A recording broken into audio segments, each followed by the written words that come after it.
Wednesday, 29 July 2026. 3 Asia-Pacific AI stories before your first coffee.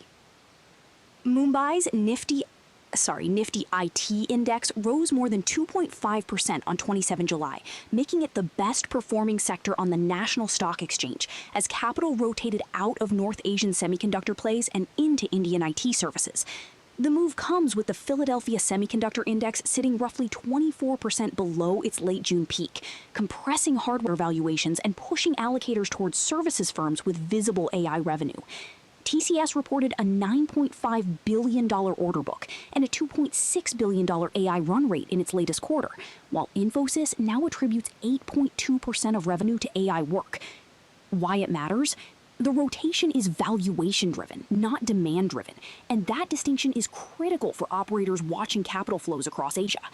Analysts see no step change in client spending on AI services, just a repricing that makes Indian IT look cheaper relative to richly valued chip stocks.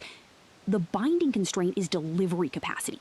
AI hiring across Indian IT firms rose 16% year-on-year, even as overall tech job listings fell 3%.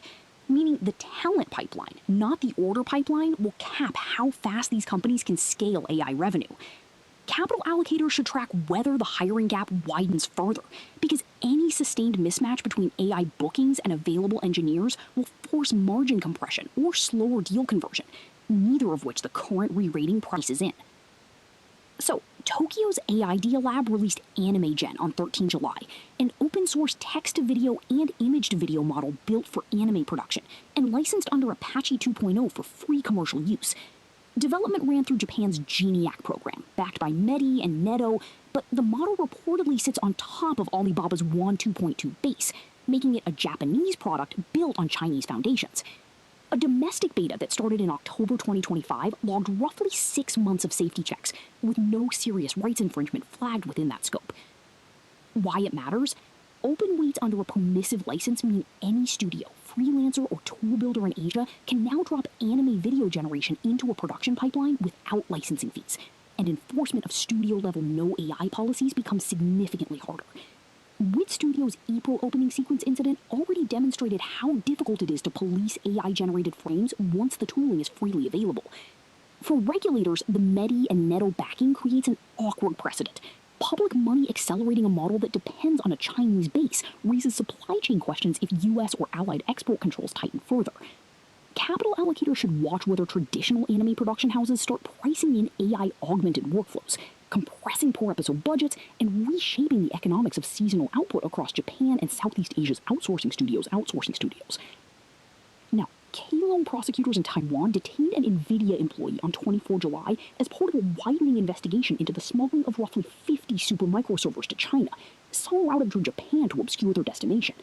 7 people are now held, including 2 supermicro computer staff and 1 employee of Taiwan-listed Albitron Technology. The charges center on forgery of business documents under Taiwan's criminal code, not on violations of United States export controls, making Taipei the operative enforcement layer in this case. Why it matters?